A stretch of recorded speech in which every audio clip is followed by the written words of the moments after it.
Hey guys, happy holidays. In this week's episode, we're going to review Star Wars Episode 9, The Rise of Skywalker, followed by ranking the Star Wars films, and that's it. That's all we're doing. No news on the march. Yeah. It's a holiday week, and we're busy. True. That's very true. Join us.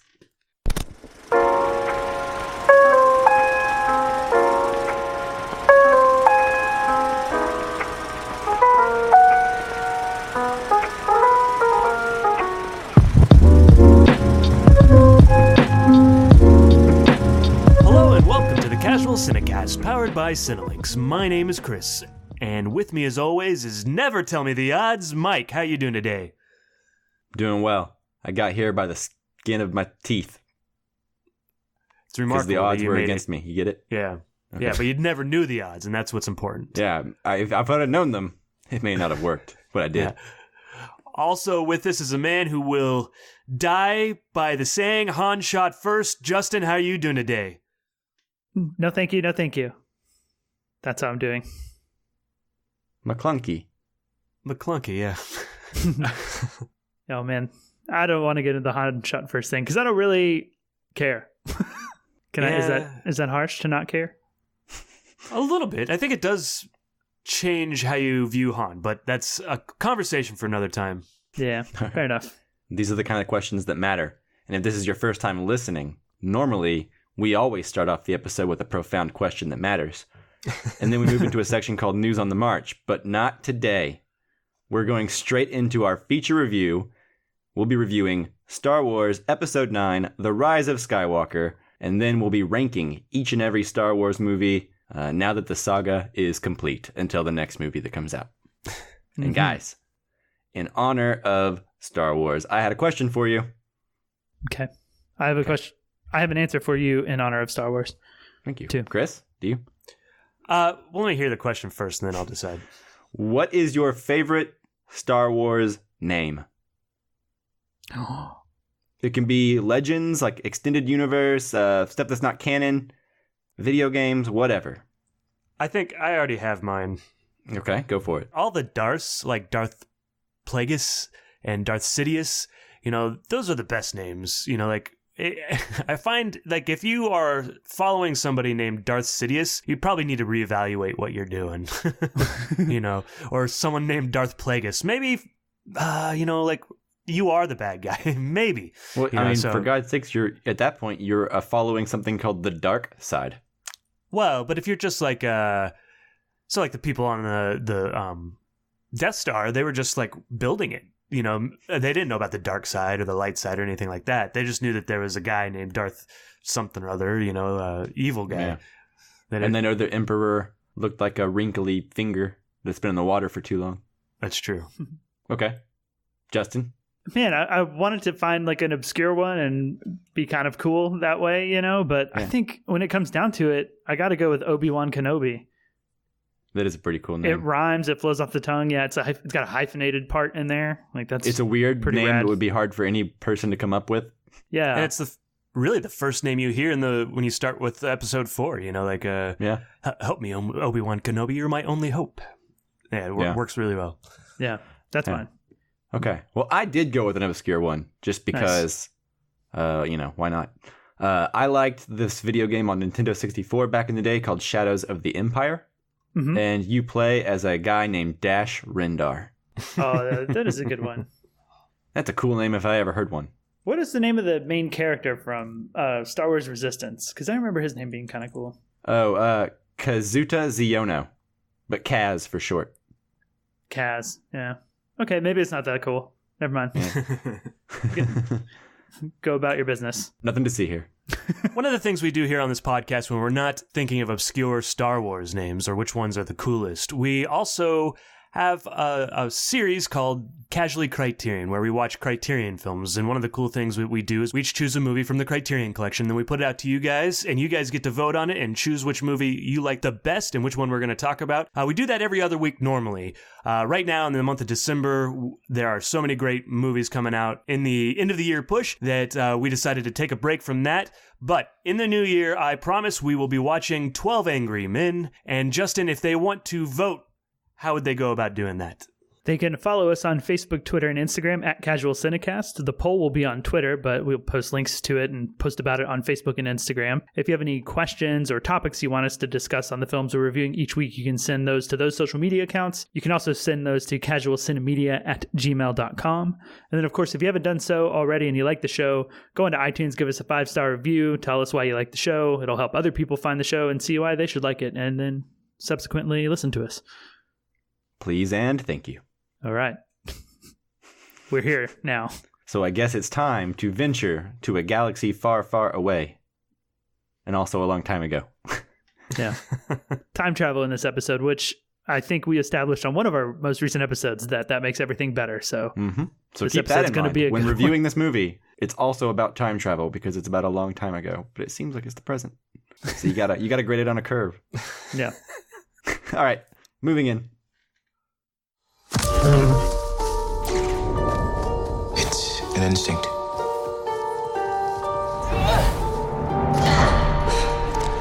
A feeling. The Force brought us together.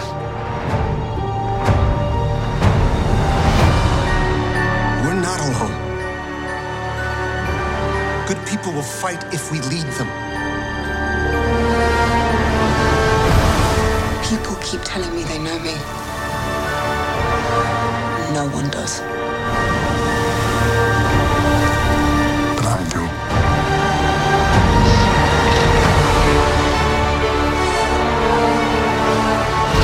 Long have I waited.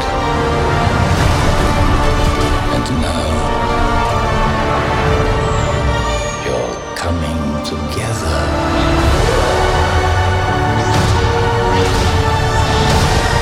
Is your undoing. What are you doing there, 3PO? Taking one last look, sir. At my friends.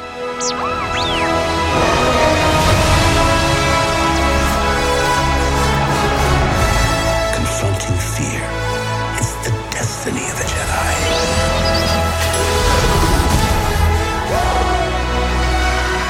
Your destiny.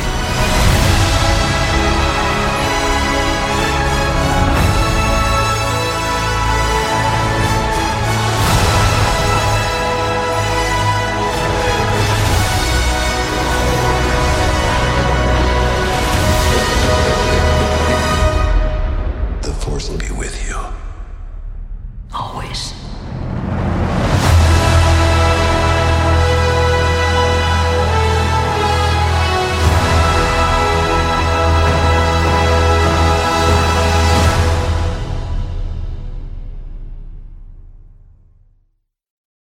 All right. So, as always, if you are one of the very, very, very, very few people who have not seen Star Wars Episode 9, The Rise of Skywalker, don't worry, you can continue listening because at first we're going to be doing a non-spoiler section where we won't be spoiling any major details, just giving our overall general thoughts about the film. And before we move into spoilers, we'll give you a warning. We'll play a bumper so you have plenty of time to pause the podcast, go see The Rise of Skywalker, come back, and finish listening. All right. So Star Wars Episode 9, The Rise of Skywalker, was directed by J.J. Abrams. It stars Adam Driver, Daisy Ridley, John Boyega, Oscar Isaac, Carrie Fisher, Mark Hamill, etc. Wow, you actually read all this? Yeah, well, put it in there for me. Yeah. I assumed you thought it was important. I forgot you're like Ron Burgundy. You said that a while back.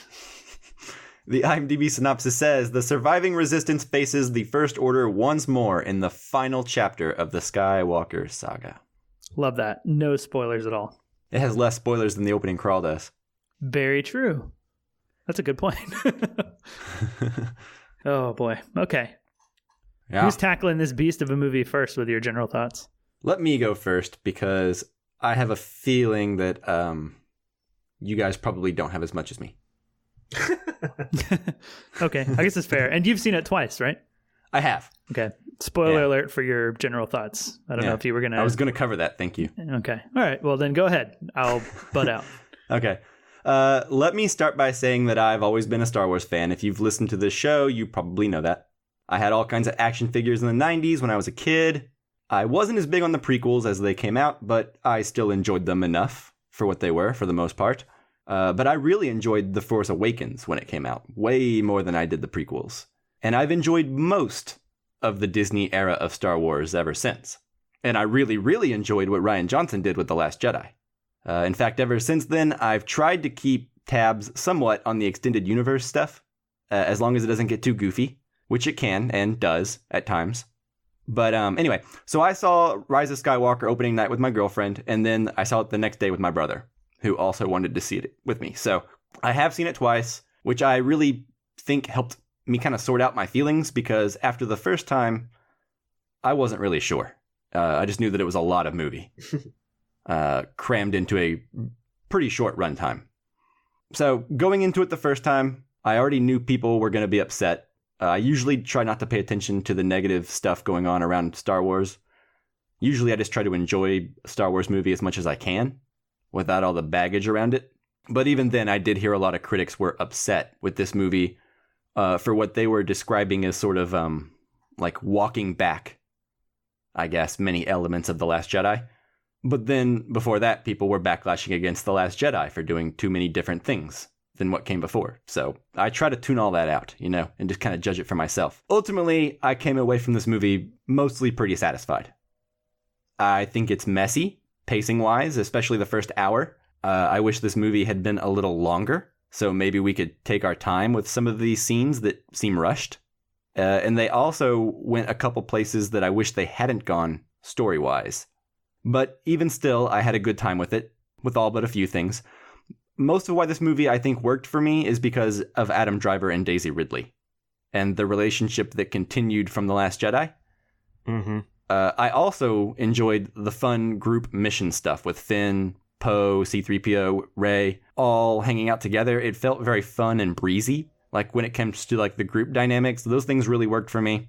And so that stuff I feel ultimately outweighs any major issues I had with the movie, at least as of now. I guess that could probably change in time, maybe. So yeah, I would say that The Rise of Skywalker is definitely not as good a movie as The Last Jedi. Not even close. It doesn't push for new directions, but also JJ is a much different kind of filmmaker than Rian Johnson is. So I would say I enjoyed The Rise of Skywalker almost or about as much as I enjoyed The Force Awakens. Or somewhere around there. To me, it's a satisfying ending for the most part. That said, going forward, I would like Disney and Lucasfilm to maybe move away from the Skywalkers and have some more forward-thinking directors like Rian Johnson come in. I didn't mind the return of certain characters in this movie, since this is the 9th film of a 9-movie saga. I think it worked here for me because of the structure of trying to close out 3 trilogies. But yeah, it's messy but enjoyable, I would say. Okay.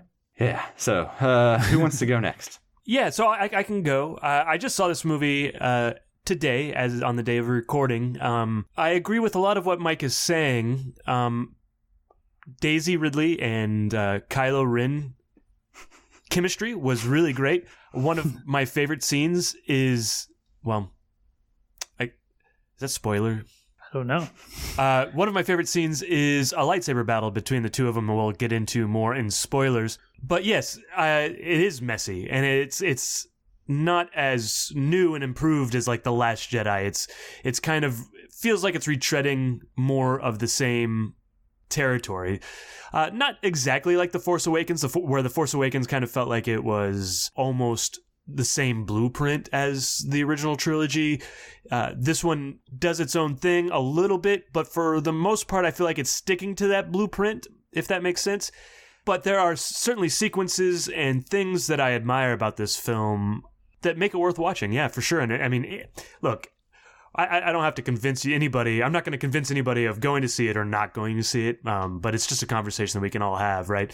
So yeah, I was not I'm not super excited about it. It's not my favorite Star Wars movie ever, but it's also certainly not the worst. So those are my thoughts, and spoilers are going to be fun to talk about, I think. So Justin, what are your thoughts? Well, I'm not too far off from either of you guys. I mean, I think a lot of what you're saying is true, particularly about the film feeling more like a blueprint of previous Star Wars films, like pre The Last Jedi. And while it's an enjoyable film, like I think J.J. Abrams is a director capable of making a, fun and entertaining movie, even if it's problematic and weirdly paced, as you said, Mike. But I think most of my disappointment in the film, because I do feel a lot of disappointment, even though I like it, most of my disappointment comes from, that sort of same old Star Wars feeling, which worked in me for The Force Awakens, because that was the first Star Wars movie we've gotten since Revenge of the Sith, and a return to form of Star Wars kind of felt appropriate, right? A reset, yeah. And then The Last Jedi goes on and I think evolves the series into something else, and then I get excited about that, I guess, just because it feels fresh, and this one just doesn't feel fresh to me. And I guess I kept waiting for this moment that would make it feel like an evolution or some surprising moment or something, to really catch my interest and make this film stand out. And it just doesn't for me. And that's where a lot of my disappointment is. So I'm not really on the fence about the movie because it's enjoyable, but like I thought I would walk away more excited about something. And I don't have anything that I'm just like really excited about. Like I've walked away from, the other two more recent movies, and, even some of the sequels or the prequels, and then definitely like the original trilogy, there's just things you're just excited to like come away and talk about. And I have very little of that. That just gets me pumped, and that is kind of disappointing to me. So that's where I'm at. If that all makes sense. It does. Yeah.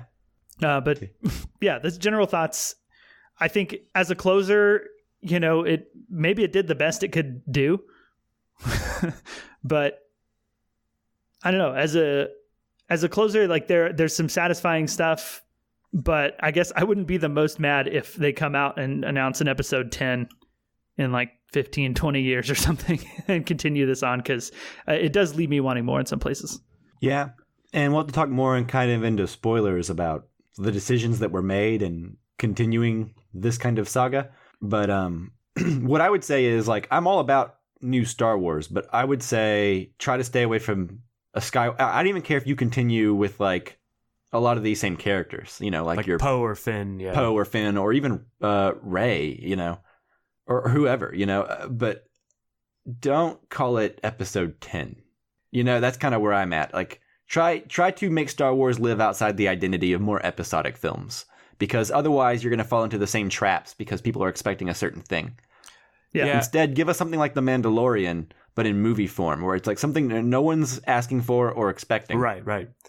And I feel like that's kind of a little bit of what Rian Johnson did. He gave us something new and unexpected. But he did it in the form of episode 8. Right. The 8th installment of a thing that a lot of people had preconceived for sure feelings about. I also think Disney was kind of up against it. I know from my own, even before the prequels came out, like I was buying Heir to the Empire, the book, like when I was a kid, and because I wanted the sequels to Star Wars, right? I wanted to read something that was a sequel. So I've been thinking about the sequels forever, and I'm what I would call like a casual fan, so somebody that's a hardcore fan and that read all the books, they've been thinking about these sequels forever. There's no way that Disney could meet those expectations, I think, to a certain extent, because people have been thinking about it for 30 years, 40 years. How old is it now? 42 years? Right. It's fairly old. Yeah, Lucas tried to make his own prequels with a whole lot of new characters, and then like young versions of like the characters that he created, and everyone hated them at the time. I mean, history's being kind of rewritten now to make it look like Disney are the ones that are making the controversial Star Wars. But yeah, something that I find really funny is that like people are like, bring George Lucas back, and I'm like, what is happening? Everybody hated George Lucas. Yeah, he sold it because everyone was a dick. Yeah. Anyway, so that's stuff going on around the film, but yeah, right. But so anyway, yeah, I see what you're saying, Justin, which is that there's not a whole lot to get excited about from your perspective. I think Adam Driver and Daisy Ridley are that for me in this movie. I think they bring something to Star Wars that, well, maybe maybe isn't super new on paper. I think I have never seen a dynamic like this done successfully in Star Wars with this much chemistry and charisma between the two leads, in a Star Wars movie, that is. So I say we get into spoilers as soon as possible. What do you? Yeah, let's do it. Everybody's seen it probably, and there's no point in going on much longer. Let's just start talking. Let's real do it. talk. Okay. All right. No, I guess Rosebud is just a piece in a jigsaw puzzle. How many cigarettes you got up there? I'll tell you all about it. Things are going to start happening to me now. And here we go. Okay, so I think my biggest issue, more than any single story element in this movie, is that the pacing in this movie is insane. It's got like major Dark Knight Rises syndrome. Only I feel like this movie is a little bit better than that movie, in my opinion. But it's like the movie could have been episodes 9 and 10 at the same time, with all the story that they're cramming in. Yeah, Maybe 11 too. Yeah. Well, I do feel like they tried to put a lot of what maybe J.J. Abrams would have done in 8 in here too, right? Yeah, it felt like an attempt to pacify people. Yeah, like it was like it feels like what maybe they would want 8 to have established crammed into 9. Yeah. In the beginning. And so we get like a story that could have been 8 and 9, or at least like 2 movies. So I'm with you. And I think you mentioned earlier, like that first hour was your specific comment. And that's, I mean, really where I felt it, especially going through like the finding the knife and all of that. It just seems so like rushed and like, I don't know, almost like it was one step and there was never any like real problem finding what they needed to find. Yeah, I think it gets better and starts to feel a little bit better paced as the movie goes on. Yeah. Agreed, yeah. But that first act is pretty fast moving, and they tried real hard to get this into a breezy, tight action romp, and there's just a lot going on here. Like, for example, within the first 4 minutes, we're straight into scenes and dialogue with the Emperor that I would have liked teased out a little bit more, to be honest with you. Like, I would like a longer cut of the same movie by even 10 or 20 minutes just to let some of these scenes breathe. What? I was just going to say that the way that Poe like announces that the Emperor's back seems somewhat anticlimactic, or it's just like, guess what, guys? The Emperor's back, and everybody kind of takes it in stride. Yeah, I have something I want to talk about that here in a second about why I think that is that way. But yeah, like maybe 10 or 20 minutes more just to let scenes breathe. If anything, the play up of suspense to Palpatine's return a bit more, I think, would have really started the first act out on the better foot. Like I understand Kylo is hunting him before the movie starts, and we need that to happen so we can get straight into it. But goodness, I think part of the return of the Emperor feeling so weird is that, to so many people, is that basically we spend no time at all looking for him before the idea of him is introduced. It's in the opening crawl, and he's back after he's been hiding for 30 years, and it's just, I don't know, I think it would have been more impactful to make it seem harder to get there. Like maybe a couple more scenes of Kylo searching for something, like the Wayfinder, reading about old Sith legends or something like that, or whatever would have been nice to kind of spread that out, I think. Right. Because like basically like we find out he's there. We get one scene of him slaughtering people. He finds like Vader's little Wayfinder device, and then boom, he's there. He's just like stomps in. And so like maybe even like a slow approach to the temple would have made that feel a little better to me. You know what I mean? Just like a whoa, what am I looking at kind of thing. I'm in awe of this. Right. Well, the teaser trailer they put out, it has the Emperor's laugh at the end, and that's kind of this moment of like, oh my gosh, the Emperor's back. Like, that's wild. So I can understand maybe they're thinking like, well, everybody knows because we put it in the trailer, so we don't need to build up to that suspense. Yeah. But I mean, actually watching the movie, I think the way that we see him just does not have that impact. Like, it's such a big deal, and it's glossed over so quickly that whether or not they want us to have a big impact for it, it just makes that pacing feel rushed, whether it is or isn't. Right. So what I'm saying is like, even if we all know where it's going, let us see the motions of Kylo. Like, even if Kylo's there to kill him, like, which he is, like, that's why he's there at the beginning, which is why he stomps in there all angry, because he wants to kill Palpatine for any perceived threat to his power. I thought he was mad at Scarlett Johansson for the divorce thing. Yeah. This is the sequel to that movie. But you just have him approach slower with more awe. You know what I mean? Like, so we feel what he feels. Yeah. That's all I'm saying. I did enjoy the I know it's kind of cheap, but I enjoyed the Snoke reveal just because we got an actual answer on why the First Order seems exactly like the Empire now. Mm-hmm. Yeah. Like, that's all I needed. Give me that, in Last Jedi.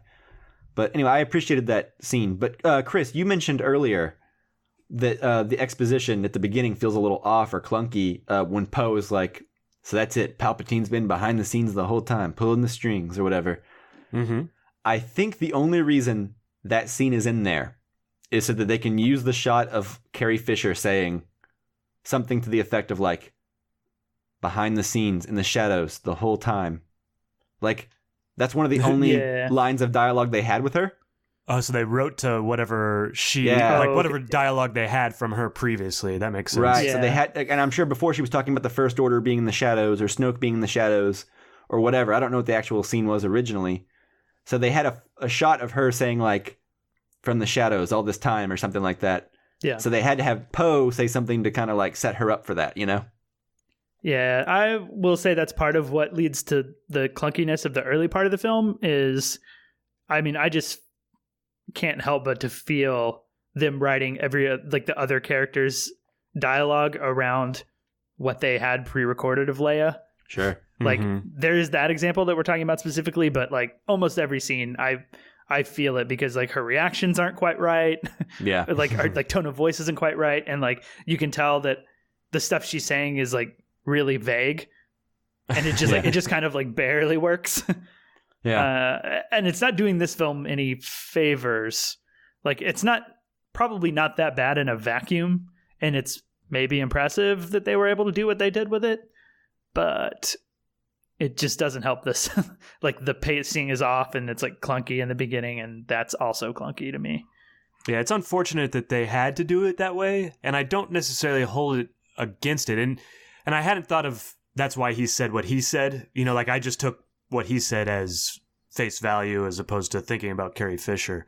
And yeah, well, I would honestly say that's a testament to how skillfully they wove that footage in there, for better or worse. I see Justin's point, but the first time I was watching it, I was thinking about that, but the second time I was watching it, I actually paid attention to the scenes a lot more. Mm-hmm. Because the first time you can't help it. You're like, oh, okay, this is how they're doing it. I see, And if you don't know Carrie Fisher is dead, or you didn't know that, I think you wouldn't catch on. You might think she's a bad actor because her reactions are kind of off. But I think it's done so skillfully in this movie that I don't know that if you didn't already know, you'd be able to pick up on it. Yeah, but they should know that most people watching this movie are going to know that. Yeah, but I honestly think they did know that, but they ultimately decided it's better to have Carrie Fisher in the last Star Wars movie versus writing her off screen. And clunkiness aside, I think I agree with that. Yeah, I'd rather them do this than have her written off in an opening crawl. Yeah, I agree. Yeah. I also would have been okay with like starting with her funeral or something like that, which would have been similar, but I'm not going to hold it against them too much either. I'm just kind of playing devil's advocate a little bit. I agree. But I don't think it helps the film in its first hour. But what I would say is after the first hour, after it's established, we know Leia's alive. She sent them on this mission. We know that she's been raised tutor this whole time, which I appreciated. I appreciated that they gave Leia an important part, albeit off screen, because they had to. But I like the fact that over the past year or however long this is, Rey and Leia have been a master and apprentice. I like that. That's cool. Mm-hmm. Yeah. To me, all the Carrie Fisher footage was worth it for how they used it to impact the story of Kylo Ren and Ben Solo. Okay.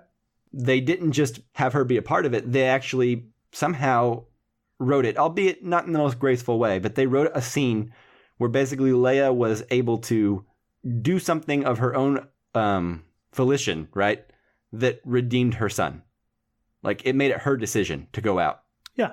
And I think that's kind of cool that they were able, with what they had, they were able to put together something that believably impacted Kylo Ren enough to send him on the third act journey, I think that's pretty fascinating, considering all of us up to this point were like, there's no way they're going to be able to complete his arc, without Carrie Fisher. In my opinion, I think the Leia stuff, although clunky at the beginning, is worth it in the long run for the impact that it has on his character. I think maybe one of my favorite scenes in the movie, and at least one of the things they did that like did actually surprise me, if we can move here, if we're not jumping too far ahead, but the scene where they arrest Chewbacca and they send him off on the transport, and Rey's like force grabbing the ship. Like, Yeah, I thought that was really cool. And then to have them like her and Adam Driver, or her and Kylo Ren, I'll say, struggling over the ship. And then like the surprise of the lightning shooting out of her hands and like it blowing up and everyone thinking Chewie's on the ship. And what that means for her character too, you know, like that electricity shot through her hands was really cool, I thought. Yeah. It was a scene that I really dug and I was really into like the whole time it was going on. And whenever that happened, I was like, whoa. Of course, at that point, we don't know, you know, we haven't talked about it specifically yet, but we don't know that she is who she is, right? Mm-hmm. And so, you know, leaving that out in that moment, I was like, whoa, holy crap, she is powerful. Yeah, for sure. Yeah. And I felt something. I was like, oh no, now they've killed Chewie. Like I genuinely thought, because I have no reason not to, but like I genuinely thought like, oh wow, we're going to kill off Chewie in this moment, to like how powerful and great use of like killing off Chewie to, you know, drive her her side. character. Yeah. To like, look what I've done, and like really send her on whatever journey she's going to go on. I actually think that might be one of the things that I'm sort of disappointed in. Not that I want to see Chewie die, but there's two characters that they talked about killing off essentially, and that's C-3PO and Chewie. And they kind of walked both of those things back in the movie where, you know, like C-3PO has to sacrifice himself, right, in order to get whatever was on the Sith knife, right? And I was kind of disappointed that they walked both those things back. I wish that the things had felt more permanent, you know, the deaths, essentially. I agree. Well, yeah, I think they probably would have if they weren't also killing off every blood Skywalker a little later. Yeah, but it's the last one. Like, it's supposedly the last one of, like... Yeah, but we all know it's not. Chewie and... Well... Regardless. So for me, there's like a... Have you guys ever seen the movie Serenity, or did you ever watch that TV show Firefly? Yeah. I've seen the movie. I've not seen the TV show. There's a moment in the movie where you're like a really important character dies. Like basically the comic relief dies and you're like, oh shit, anybody can die now. You know, like, and like with Chewie. So that's how I felt with Chewie. I was like, oh shit, everything's on the table now, you know, like, so that, and then when they walk it back, it kind of, I don't feel the stakes as much as I did. Yeah. And yeah, by the end of the movie, that feels more in line with everything that the movie does for me, is that it's just like, it's one of those steps where like you see that they're not quite willing to go like the whole 9 yards and be like super interesting. It feels like a safe decision to me, and I think it would have been much better. And I love Chewie. I don't want him to die either, but like the emotion of that and the impact on Rey's character would have been really significant. And it was for 2 minutes, 3 minutes, however long. But anyways, I'm with you on the disappointment of that. Yeah. Yeah. I'm with you too. I just think that from a storytelling standpoint, I think the reason they didn't do it was because they're already worried about killing off all the Skywalkers. So they don't want to like make it too much of a bummer. They want you to leave the last Star Wars movie feeling happy as much as possible.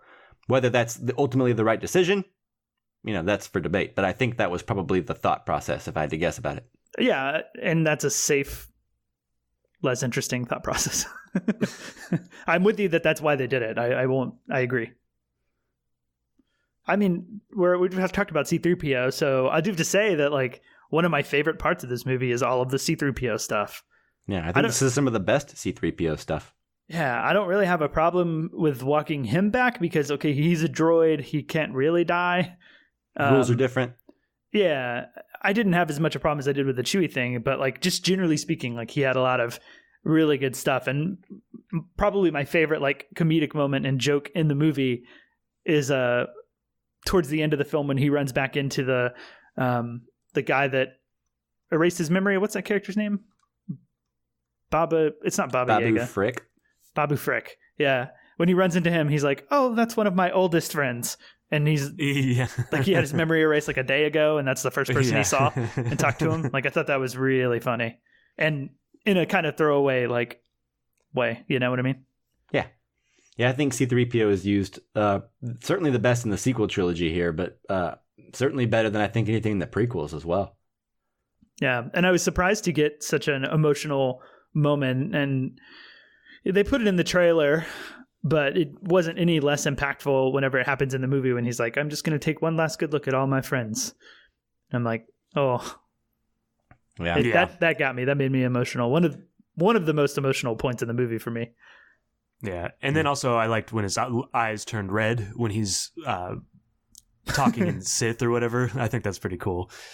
I enjoyed how this movie did a lot to build up relationships with people off screen. So much of Force Awakens and The Last Jedi are the characters separated, so we never really get to see them hanging out with each other. But in this movie, they're together the whole time, and they all have like their different dynamics and their different chemistries, you know? And it feels like they've all been friends. Like, it feels like even though Oscar Isaac, barely talked to C-3PO that much in The Last Jedi, it feels like he's been hanging out with him all this time. You know what I mean? And same taking with Finn. over like the Han role in the towards C-3PO. Yeah, exactly. Like the cocky, arrogant guy who doesn't like droids very much and gets annoyed. But anyway, I just appreciated how like they built up the relationship with Leia and Rey off screen, and all these like relationships that have built up over time. So it feels like they are kind of like their own unit with each other. You know what I mean? Like, I think this movie does a lot to like, for better or worse, it does really, I think, conclude Daisy Ridley, Rey, Poe, Finn, all these characters, like, and take them to places where like I am genuinely more interested in them now than I was at the end of The Last Jedi. And I think that's just because The Last Jedi ends on such like a satisfying place. That like I wasn't really like, there was no cliffhanger between 2 and 3 this time. You know what I mean? Like Empire had. So there was like, I wasn't thinking about what are these characters up to in between now and then. You know what I mean? I just kind of figured, I was like, well, we'll just kind of see what happens because there's no immediate cliffhanger where I'm worried about anyone. Yeah. You want to hang out with them more, right? Yeah. I just feel like this movie was really breezy in that aspect. And yeah, I think J.J. Abrams did a good job with that, I guess, making the sequel trilogy characters feel more fleshed out than I thought he would have been able to do, I guess, based on the end of Last Jedi. Well, I agree and also disagree at the same time. Like, I agree that their chemistry is good. Like, seeing the three of them and jumping into, like, they've been together for a while, it has that same feeling that I get when I was reading, like, some of the extended universe, like, Star Wars novels where we'd, catch up with Han, Luke, and Leia together, after Return of the Jedi. Yeah. Like they just have this like chemistry and they're going, I think what we're saying about the pacing of the film is like, I would like more time with them in that dynamic because I would like them more because as it stands, I don't really have much feeling for any of them. The most obviously being Rey, but even Rey's stuff, I struggle to be emotionally attached to and like invested in. Like I want to care more. And I think I maybe a little bit more of like the three of them together having this, dynamic would have helped that. Yeah, fair enough. But I think it did help that with me, but I agree about the pacing. I think we don't have time to really sit and enjoy it. It's like everyone's like moving all the time. And yeah, and while we're on the relationship thing, unless anyone has any more on those three and they're together, they did kind of, I think we have to talk a little bit about how they sort of sidelined Rose. Yeah. Which is, to me, fairly disappointing. And I'd like to think that comes from just how much other stuff they're doing in the movie and not something born out of like appeasing fan backlash from The Last Jedi about her. I don't know. Obviously, I can't know, but it's difficult to parse those feelings for me of like which it is, Yeah. I'm not that salty about anything in the movie, really, but like if I'm most salty about anything, it's that. Yeah, there's kind of two things that like that were kind of established in The Last Jedi, and then in this movie I was kind of disappointed in. I hate to like compare those two, but I think it's only a natural thing. Yeah. And Rose is one of them. And I think that there were opportunities.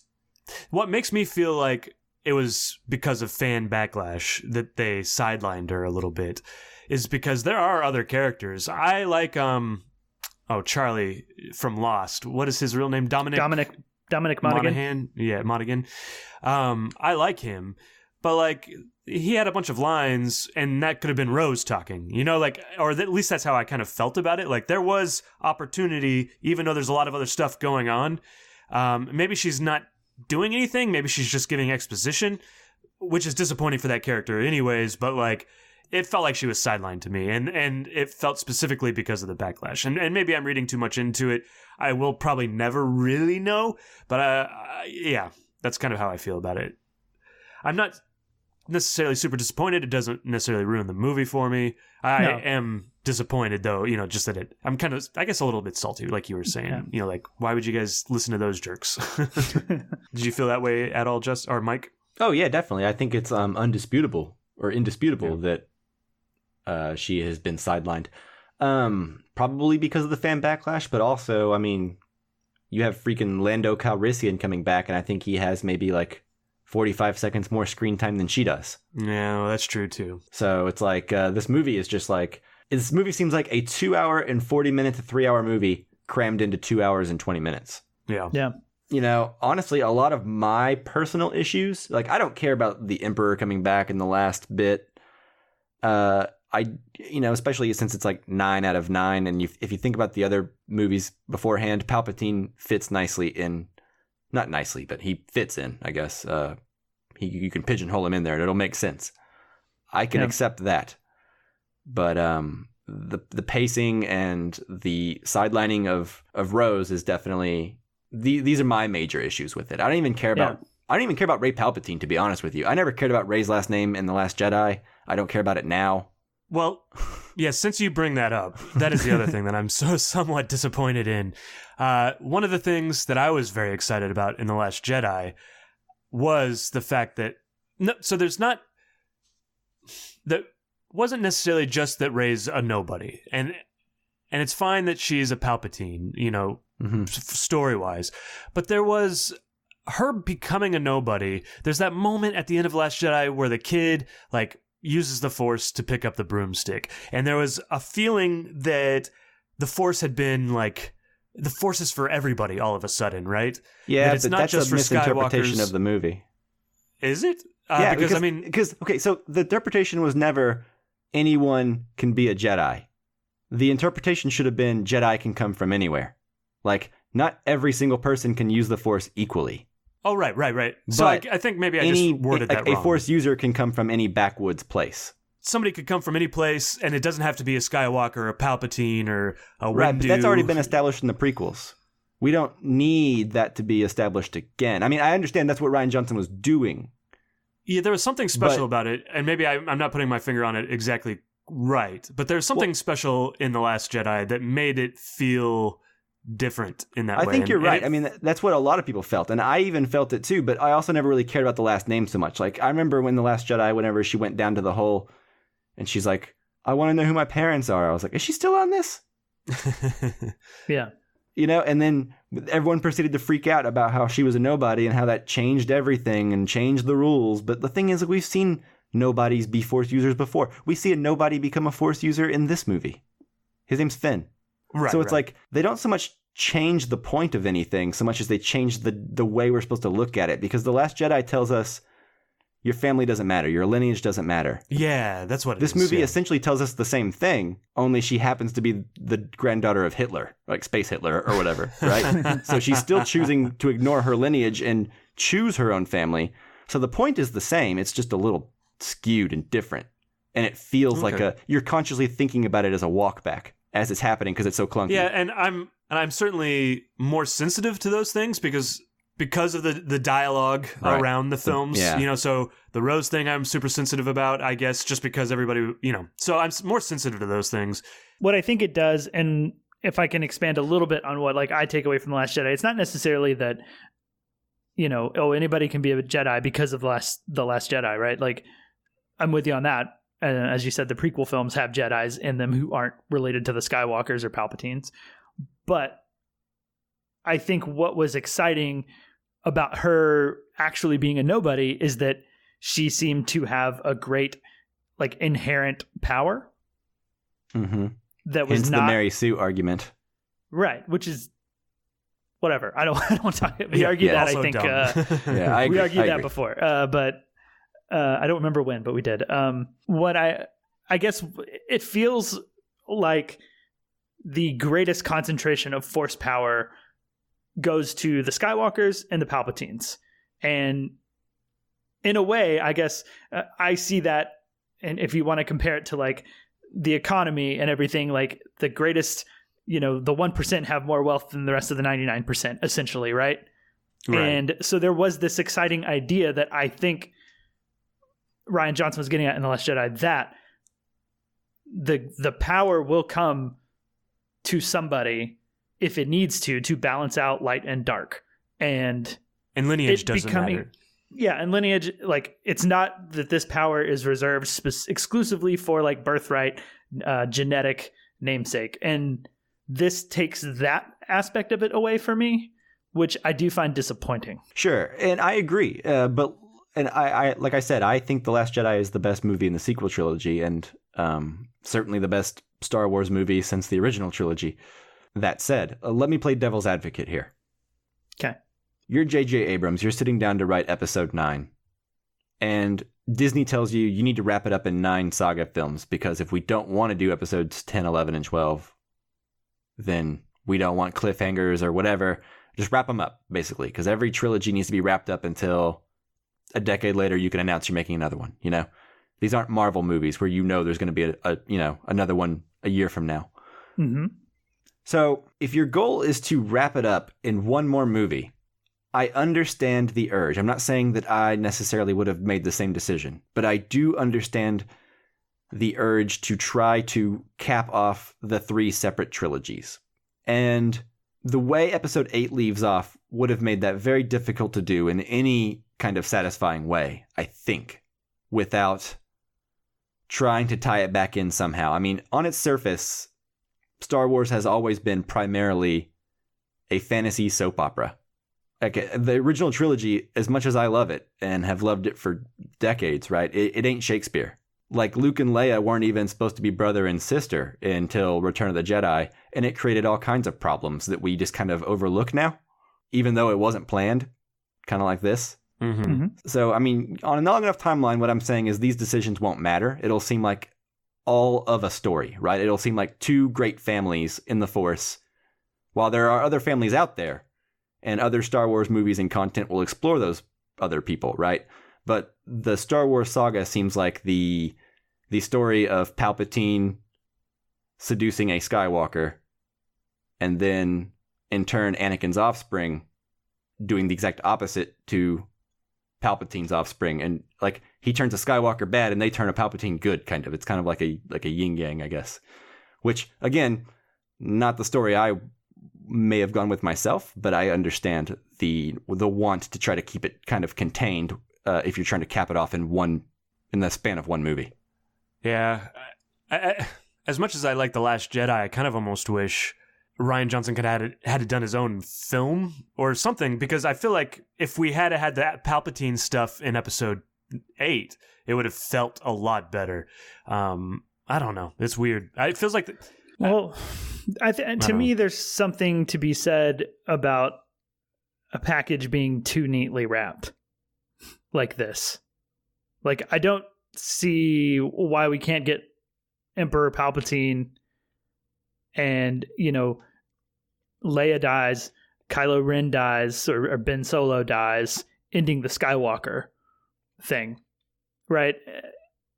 It doesn't have to be a perfectly neat package to be wrapped up. We can have other offshoots, right? Like, I don't know. I mean, to me, and it's thinking too hard about the circumstances around the film for that to be a line of logic that I buy into. And I know that you're not saying you buy into that line of logic, Mike, but like, if I'm having to think about, well, this is the 9th film and they needed to wrap everything up because they said they're not going to do any other films. Well, like, now I'm just not into the film.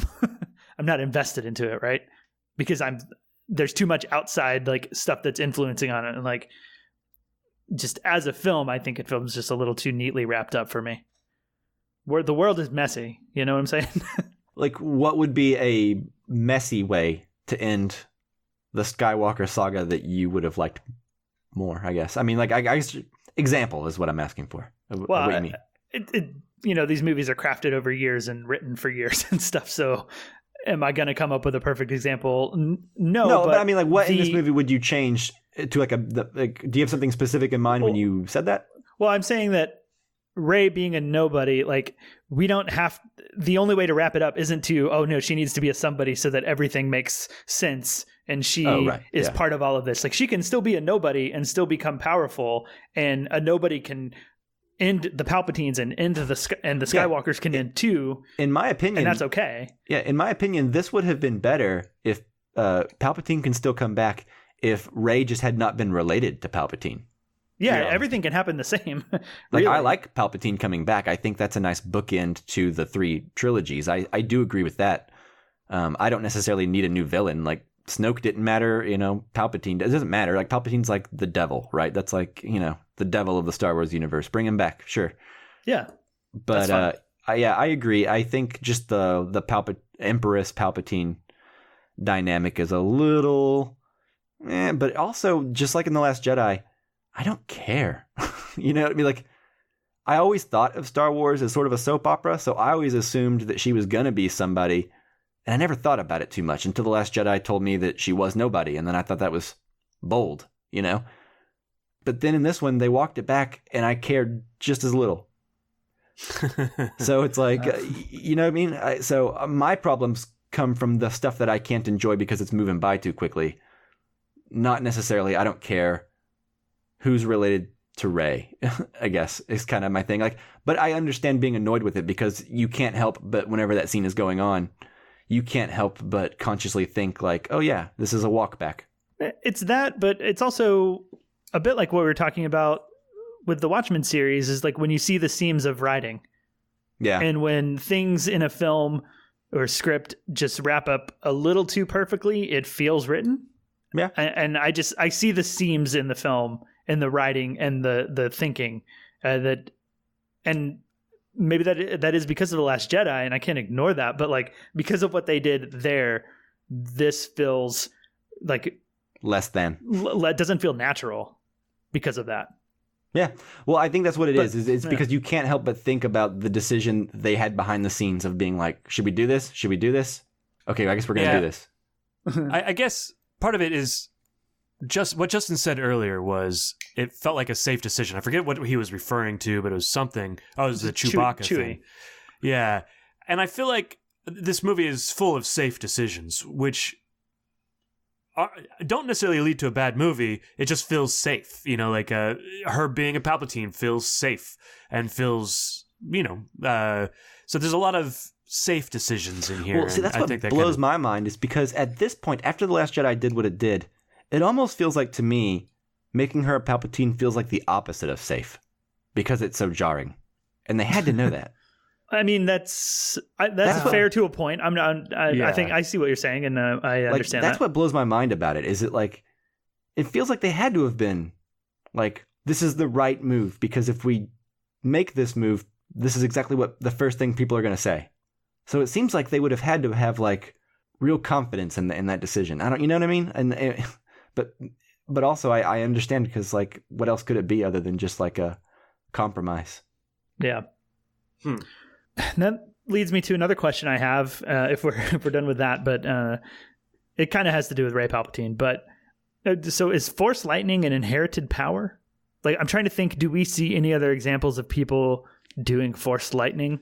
I think Dooku does it. Dooku does do it. I thought it was I don't remember what is like canon and what's not, like what's legends, but I feel like I've seen other characters use Force lightning. Well, if you've seen it, then it's probably canon. Yep. If you read about it, maybe not. Yeah. Well, there is the scene. Well, maybe it's a video game though, or something. Yeah, there's the scene too where like Yoda and Palpatine fighting, and Yoda kind of like I don't know if he's blocking the lightning more, like or absorbing or it, like absorbing it, or like kind of sending it back towards him. But I also didn't know if they were like lightning shooting at each other. I don't know. But I don't know. I kind of took that away, and I just wanted to check on like where other examples were of Force lightning by non-Palpatines. Yeah, just Dooku's the only one I could think of in the movies. Maybe some stuff in Clone Wars or something. I had a discussion with a friend after Star Wars, and I'm going to put this question to you guys. It's a silly question, but how old was when Rey's parents were conceived?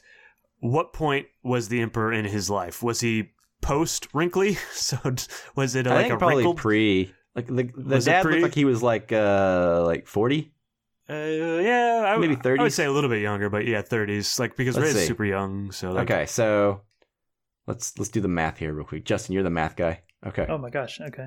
So let's say as Chancellor Palpatine in the prequels, before he becomes a wrinkly, scrotum-looking fellow, let's say that he had a baby with someone, you know? Mm-hmm. Then became the Emperor. Then the mom and the baby took off, and I guess ran. Yeah. So let's Became see. full adults. How old is Rey? Well, Rey's like Luke's age in A New Hope. Okay, and she's 5 or 4 whenever she's being left, I think. Oh, is this gonna stay? Yeah, I'm really sorry that I led us down this dark path. Let's assume it works. Rey's parents seem like the same age as like Han Solo in the original trilogy. No, they seem old. And- I would assume they're older than that, probably. I'm just gonna assume Han Solo, I feel like would have been a baby around, if that, around Revenge of the Sith time. He I don't know. would have This been is like 10 years old, probably. I'm guessing that the Empire has a picture of Alexander the Great where he keeps semen behind it, much like Ozymandias in Watchmen. Yeah. Anyways, sorry about that, guys, but it's fine. To bring us out, I will say one of my favorite scenes, and I thought it was really. I don't use these words very often, so it feels somewhat uncomfortable. But like, there's like a sexy lightsaber battle. Did you guys feel that way? You don't use the phrase "sexy lightsaber battle" too much. No, well, I don't use the word "sexy," but "sexy lightsaber battle" is even weirder. But Okay. like, did you guys feel that? Like, because it didn't feel like they were fighting necessarily. You know, like I don't know. We're It talking felt about more like a dance or like in the ocean on the. yeah, on the Death Star, the old Death Star. I really like that fight. Yeah. The fight was really good. And there's way too much like perilous giant waves coming around for it to feel very sexy to me. No, it's just okay. Well, maybe I'm alone in that, but It's fine. I liked Different it. strokes, man. I liked how that was actually kind of like a parallel to Mustafar. Like in Water versus episode 3, but instead of like lava, it was water, and they like jumping between like things of metal, you know. At the end of the Revenge of the Sith fight, Darth Vader, as we know him as like the machine, is kind of officially created, and at the end of this fight, Kylo Ren is dead. Kind of like they kind of flip flop. Yeah, interesting. Yeah. Yeah, so Anakin's dead. Yeah, Anakin is dead, and then at the end of this fight, Ben Solo is alive. You know. Interesting. Which, by the way, I'll just say that the Harrison Ford scene with Adam Driver, it really worked for me. That's probably my favorite scene in the movie. Yeah, it's really good, and I think Adam Driver kills it. Like I was a little emotional from Leia's death. It wasn't 100% effective, you know. Not just because emotionally. I think it was effective for the fight. It was effective for Yeah. like the whoa. Yeah, definitely, and for like what it did to like, you know, lead him to getting killed, right? And Yeah.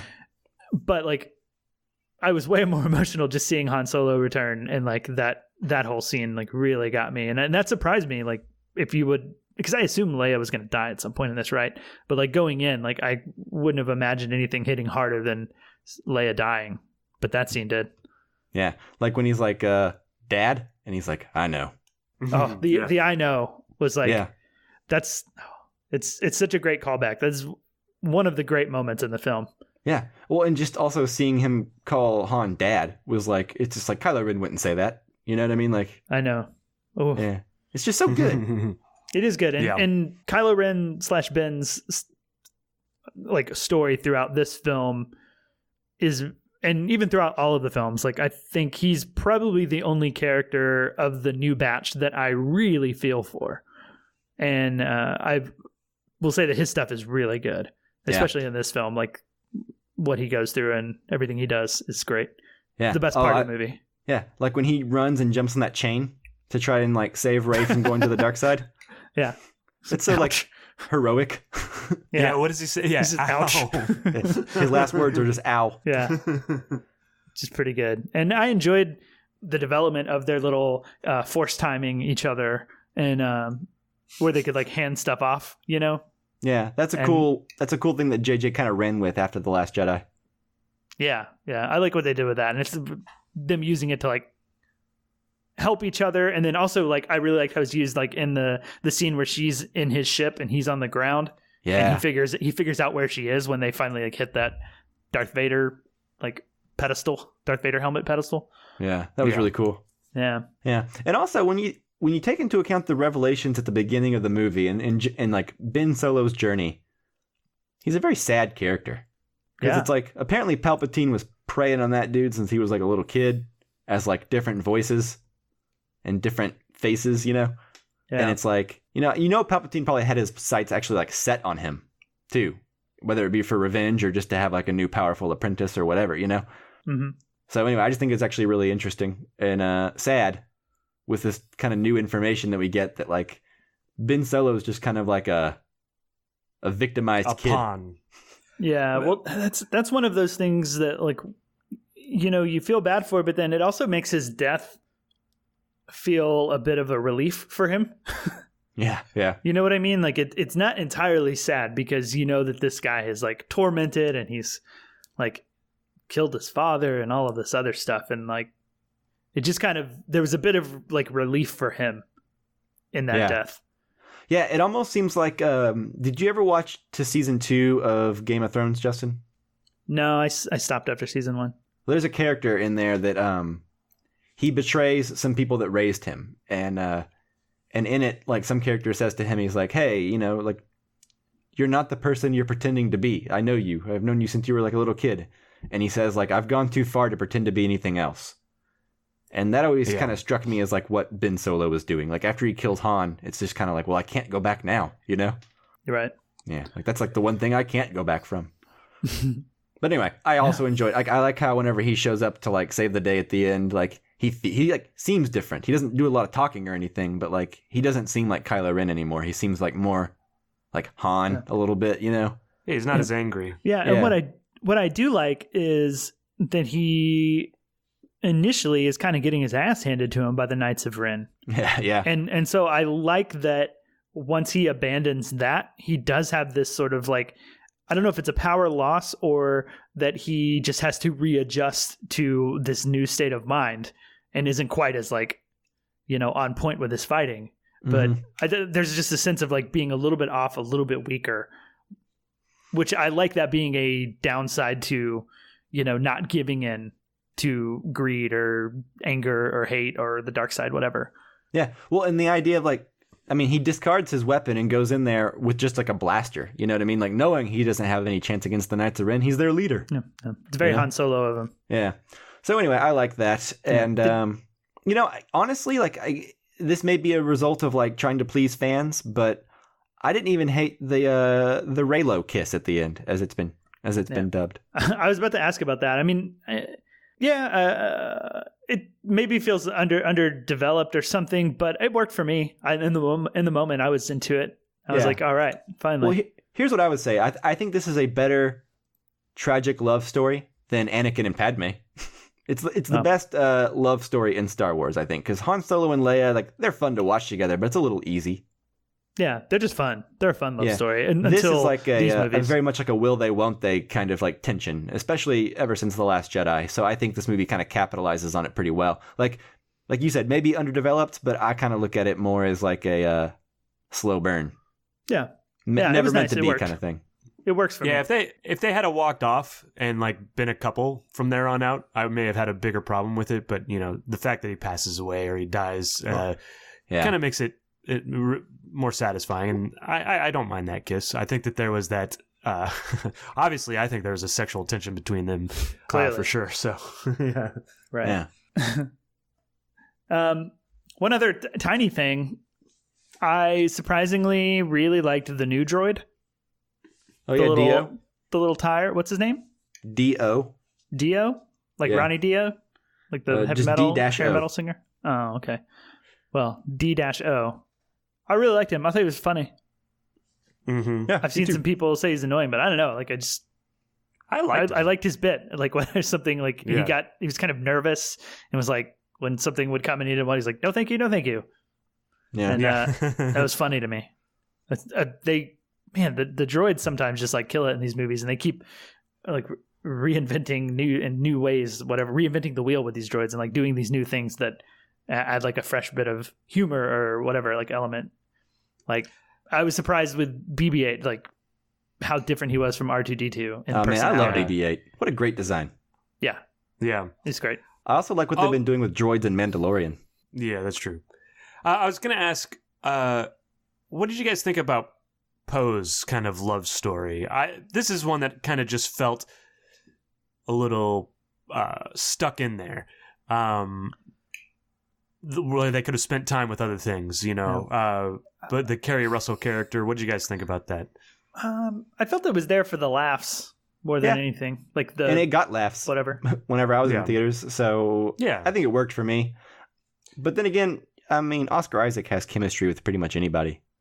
Yeah, when she's wearing a helmet the whole time, she looks like a droid. So, like, I like the moment where he's like, you know, he gives her that look, and then she's like, no. I mean, that's a fun moment, but ultimately, I don't know that it lets you know that Poe and Finn's bromance is just a bromance, and they don't have to be gay. So quit shipping them. Yeah, that's kind of how I felt about it too. It was like, they're not gay, guys. Stop he it. likes girls. Move on to a new topic. Yeah, move on to the other gay characters that we see. Oh yeah, that's true. We did get that. We can have gay characters in the background, but you can't have gay main characters.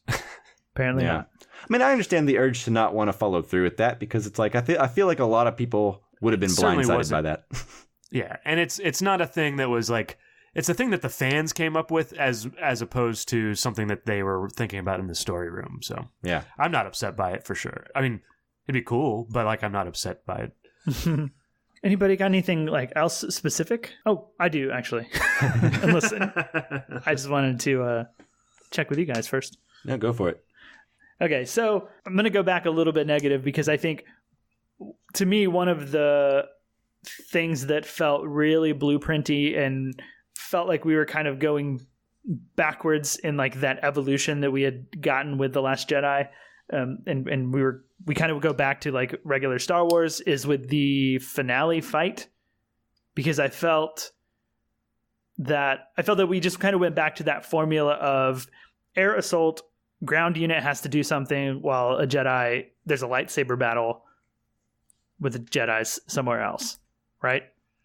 Yeah. And I think that is one of the things that left me feeling more disappointed immediately afterwards, is because it felt so par for the course. Because in my opinion, if you look at the films that don't have those kind of endings, those are the best ones, right? Like, Empire doesn't have that sort of battle. The Last Jedi did not have that sort of battle. And I mean, the only two that really do is Return of the Jedi and this one, right? And some of the prequels. Okay. Yeah. I mean, it just seems like if you're looking at the formula of like, you would want to do something different for the finale, and I agree, but I can also say firsthand from, you know, keeping up with the Star Wars expanded media and like the subreddits throughout the time between, I could tell you that one of the main complaints that I kept hearing all the time, which I never even thought about because I don't care about this kind of thing, but I heard it all the time, was that the sequel trilogy has no good space battles. What? The Last Jedi opening battle is great. Yeah, but they don't like The Last Jedi. Well, that's their problem. You're on the wrong forum, sir. Yeah. I will say I can understand your point of view. Like, this is one where I won't be negative, but like I think that works. That like for me, just that idea kind of works. So I wasn't mad at it or disappointed by it.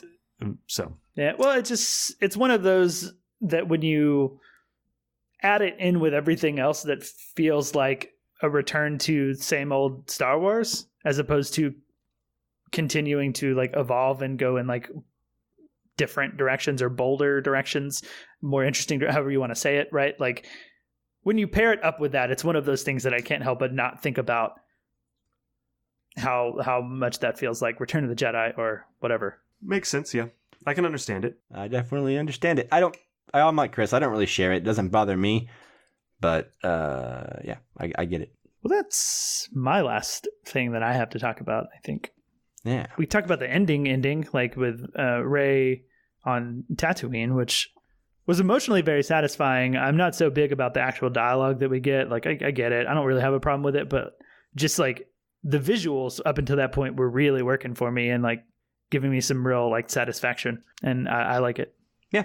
I enjoyed her new saber. Yeah, that was cool. Where did that come from? She just made a new one? Yeah, I guess she just made a new one. I did like that one. I like the way it's switched on and stuff. Yeah, and I like how she kind of puts like a burial for Luke and Leia, her masters, essentially.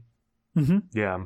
Yeah, and just, you know, returning to where it started. Yeah, wrapping off where things started is nice. Yeah, I agree. I mean, it's just there for the fan service, but it's still nice. Like sometimes fan service is good. Yeah, sometimes when it's done right. Yeah, but and that's some fan service that I would like. You know, like it doesn't have to be super crucial to the story or some big thing. Like it can just be a wrap up scene or something like that. You know, that like just gives us that little like, oh yeah, remember this? Mm-hmm. Yeah, and it's kind of like, and it works symbolically because they get to like look on when the stranger asks her last name, and they get to be like, go on, yes, we give you permission. This isn't weird.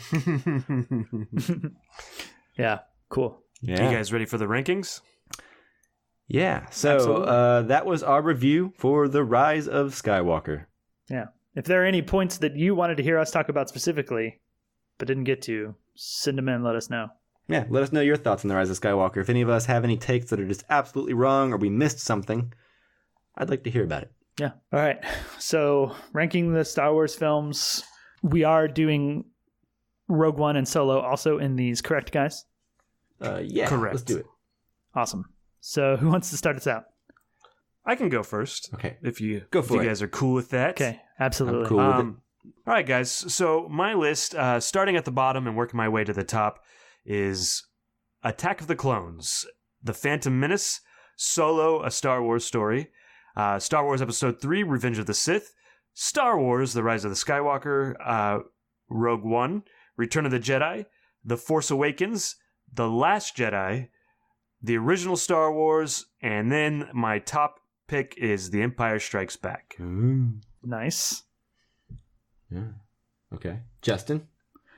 All right. Mine, starting at the bottom, is Solo, then Attack of the Clones, then The Phantom Menace, then Revenge of the Sith, then Rogue One, then Rise of the Skywalker, or The Rise of Skywalker, excuse me, then Return of the Jedi, then The Force Awakens, then The Last Jedi, Empire Strikes Back, and my number one is the original Star Wars, or Star Wars A New Hope, however you want to say it, Episode 4. Interesting. That's my number one.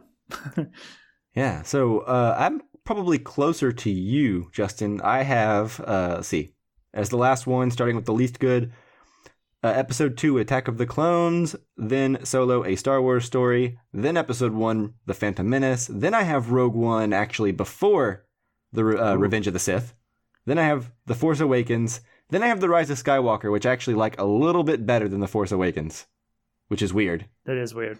Yeah, but I have my defenses. Then I have Return of the Jedi, The Last Jedi, Empire, and then I also ended with Star Wars, A New Hope being number one. Really? Whoa. Yeah. That is, I think, a change of mind from you in the past when we've talked about these films. Well, it is, but also it's one of those things where it's like you watch A New Hope and you can watch it all by itself and you don't have to watch any other Star Wars movies. Mm-hmm. And I don't know if any other Star Wars movie you can say that about. I don't think so. Maybe Rogue One, but... Yeah, maybe, but even then, I think it's entirely dependent on your knowledge of what happens in A New Hope. Yeah, it's only really fun in that sense, I guess. Otherwise, it's just kind of a decent movie. Yeah, so I think because it's probably the best standalone movie, I think it has to go as number one. But then I have Empire like shortly after that. I probably prefer to watch Empire like if you ask me on any given day. But I think Star Wars A New Hope is technically better.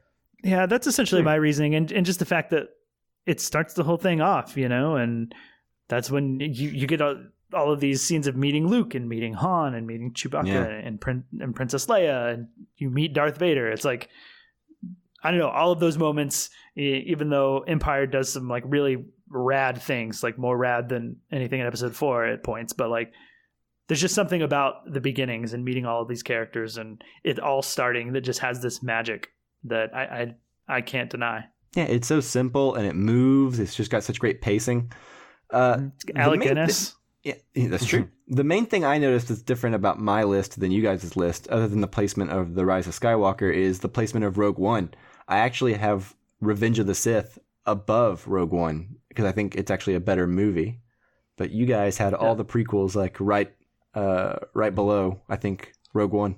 Yeah. I think our bottom 4, mainly except for Rogue One, were all very similar. Yeah. Yeah. Well, what I'll say is it's really, really close between some of these, right? And like Rogue One and Revenge of the Sith, I feel about the same about. Yeah. It's hard to not argue that the tiebreaker there being that Revenge of the Sith, adds to the story more than Rogue One. Sure. And is like more crucial. Like my main reason for putting Rogue One in like higher than Revenge of the Sith was because that lightsaber battle, whether it has much to do with the story or not, but the Darth Vader going bananas trying to get the plans back is so awesome. It's worth it just for that. Yeah, it's fun to see him like actually just like kicking ass and going crazy. It's fun to see him be like the Darth Vader he is in the comics, like the stuff that like would instill fear in the entire rebellion and like why he is so scary.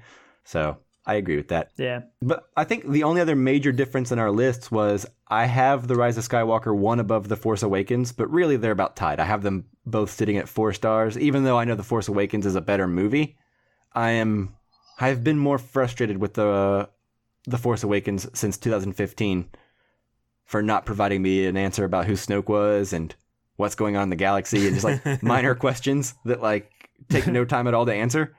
That sure. I'm just grateful for The Rise of Skywalker for like answering questions that concluding it. Yeah, just giving me an answer. I don't even care what the answer is. Just show me that you remember that you asked that question and didn't answer. So I'd say they're both pretty watchable, but just because of the newness factor, I would say The Rise of Skywalker.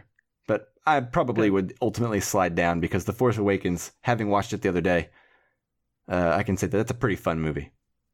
Yeah, that's kind of it for me. Like that movie, I don't really have many flaws for it other than the ones that you mentioned, but that does eventually get ironed out in other places.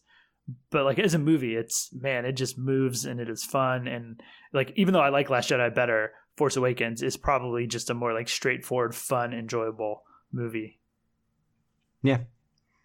Yeah, yeah. Less problematic than Last Jedi, because even though we're singing its praises at points in this episode, like we've all admitted that we do have issues with certain aspects. There's no such thing as a perfect Star Wars movie, except for maybe A New Hope. Yeah, and even then, right? Is any movie perfect? The one Star Wars movie that I think is perfect is Solo and the 120 Days of Sodom. Yeah, that's a good Star Wars story. Yeah, Star Wars story. Gross. That does lead me to the last thing I would say. Like, we did have some different places in Solo, but like we did a whole episode. So if you want to go back into our back catalog and find our Solo episode, we talk long and hard about the ways we feel about that movie. So, we don't have to get into that one too much. It's basically low on all of our lists, but there could be some nuance, I guess, because some of us put it above Attack of the Clones, some of us put it below Attack of the Clones. One of us and that's well, I'm not here to point fingers or name names. Let me ask you guys this. So we've kind of come to a point in the Star Wars like reboot or whatever you want to call it, where we've ended this saga. They've kind of done away with the side stories like Solo and Rogue One. And we have Mandalorian going on right now, and I'm sure we're going to get another TV show. We're getting an Obi-Wan TV show next. Yeah, an Obi-Wan. Oh, yeah. And I'm actually... Okay, well, this just changed subject, but I'm really excited about the Obi-Wan story. I wasn't before Mandalorian, but what's her name? Deborah Chow. Deborah Chow. has directed some of the best episodes of Mandalorian, and she's going to direct. Mike, you said she's directing every episode of Obi-Wan? Yeah, I believe they said 6 1-hour-long episodes. Yeah, I'm really excited about that because I think that'll be really good. Would we rather see the side stories be TV shows as opposed to movies? Yes, agreed. In fact, I don't even, focus all this on TV shows from here on out. I don't really even care about another Star Wars movie, to be honest. Unless, it lends itself better to TV shows anyway. Because episode 9 would have been better as, if they were just you know what, we're not going to do an episode 9 movie. We're going to do an episode 9, season of a TV show. Yeah, 6 episodes. Wouldn't have made sense at all because it's always been movies. But I'm just saying, I think with something designed to be serialized like Star Wars, it was always an homage to serialized storytelling anyway. Yeah, hence why the episodes even became a thing. Yeah. It's supposed to be this corny, campy, throwback Flash Gordon style of storytelling, right? And I think it works in that form. The Mandalorian is all those things. It's campy, it's corny, it's serialized, and it's you can do a new adventure every week, and I think that's lends itself very well to the spirit of what everyone fell in love with in the original trilogy to begin with. You know, agreed. Yeah, and I like the Mandalorian the way that it's set up, and I would like to see the Obi-Wan thing do something similar, where it's kind of these different scenarios and different stories. I don't want the Obi-Wan thing to feel like a season-long version of Solo, right? Where it's just filling out all of this backstory and giving us all of this stuff that affects episode 4, right? Right. I would like it to just kind of exist in its own and see what he's up to and not have it have some sort of ramification on the main story. On the main story. Well, he's already got his lightsaber and all his clothes. Yeah. I'm actually glad you brought that up. Yeah. So they can't give him those things. That's true. But I think one of the magic things about the original trilogy, and I think this is where they misread what Star Wars is, but one of the magic things is Luke Skywalker is talking about all these crazy womp rats, shooting womp rats, and we see a speeder and we see blasters.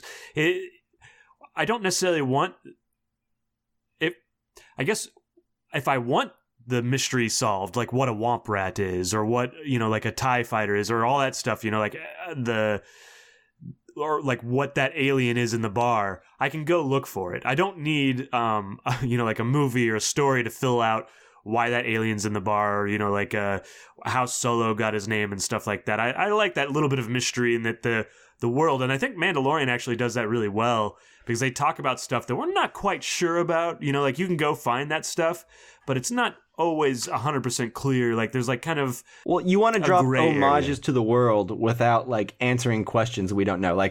You want to be Game of Thrones about it. You want to drop hints that the lore exists and then move on. Mm-hmm. Mm-hmm. And you can read into it if you want. The prophecies are a really great example in Game of Thrones. So they talk about the prophecy or something like that, and then you can go dig in and read whatever you want on it. But in the TV show, it's not that big of a deal, and they don't do a whole nother TV episode on Mandalorian seems to get that. They'll make references to stuff like that. Sometimes the Easter eggs come a little heavy in that show, but they'll say stuff like, oh, why don't you go to the Twi'lek healing baths and calm yourself? And it's if you don't know what that is, that's fine. But if you know what Twi'leks are and what they look like, that's kind of funny, Yeah. Because they're always dancers or slaves or something like that. You know what I mean? So they're always kind of sexed up in the Star Wars universe. So it makes sense that there'd be healing baths, kind of a massage parlor. But they don't explain it. They just kind of offhandedly reference it. And that's the kind of world building you want to do. Because you want to reference womp rats and you want to reference things in the Star Wars universe to make it feel like one fluid universe. But you don't want to be winking at the audience so much that you're good Lord, I don't care how he got his blaster. I don't care how he got his name. I don't care how he got his belt. I don't care how he got his pants. Right.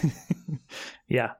I agree. And also more Werner Herzog if we could, because we will all be very different characters. Yeah, God, yeah. I wouldn't that was even my be favorite mad part of the whole series so far. Yeah, he's so good. I would like in to see the Star baby. Wars, which is weird. Best line in Mandalorian so far. Okay, so my favorite line is, and I laughed so hard, and then I watched the episode again, I laughed hard again, is when Yoda, I guess spoilers for The Mandalorian, I don't know what's going to make it in and what's not, but like Yoda goes up to Baby Yoda. Baby Yoda or Tiny, goes up as to a Star Wars Yoda. podcast I listen to calls it. It stands for "This is not Tiny Yoda." Yoda. Okay. Tiny Yoda goes to what's his name? He gets hurt and he's gonna force heal him. Grief Karga. Yeah. Grief Karga, yeah. Carl Weathers, I call him. Carl Weathers, yeah. So he Grief goes up Karga's to a cool him name, though. and he's about to force heal him, and he's like, "The baby's gonna eat me," or he doesn't say the baby, but he's like, "It's gonna eat me." And I found that really fun. I love Carl Weathers' so corny performance in this show. Yeah. Like his hands are always on his hips. And Hands he's like, on the hips is the Yeah. corniest Yeah. thing. It's so good. yeah, he's like Mando. His like voice is so deep and cartoonish. It's fun. All right. Yeah, Well, it's good. That's our review on Mandalorian so far. One more to go. Hey, I'll tell you what though. The Mandalorian season 1, it's nice and breezy and short. If all the seasons are this short, let's put it this way: when season 1 ends, I feel like this will be higher above a lot of the live action movies for me too. Yeah. Yeah, it's already above there. Yeah. I don't want to go into it. We could do another 30 minutes on Mandalorian, but you're not wrong. Okay, so there we go. Go. Yeah. That's our review of the Rise of Skywalker and Mandalorian up to episode 7. Hope you enjoyed that. Cool. So that then does it for this episode, correct? Yes, it does. Yes. Awesome. Well, thank you guys so much for listening. And of course, as always, thanks Jake Wagner Russell for doing our intro and outro music. If you want to hear more of his music, you can do so at soundcloud.com/bopscotch. Next episode, we will be doing Uncut Gems. Did someone get rid of Little Women? No, I got rid of 1917 because we realized it doesn't come out this week. Oh, yeah, that's right. Well, Little Women's an option, too. Yeah. I'm going to see both of them, I think. So we'll decide. But I really want to talk about Uncut Gems, I think. All right, so Little Women it is. I hate both of All them. right, just kidding. Uncut Gems. Yeah, and if you want to send us your questions and topics you want us to discuss on Uncut Gems or Little Women, you can send those to Facebook, Twitter, and Instagram at Casual Cinecast or to casualcinemedia@gmail.com. Thanks for stopping by, and we will see you next time. No, thank you. May the Force be with you. Always. And also with you. And you. All right, I'm stopping. Amen. Amen.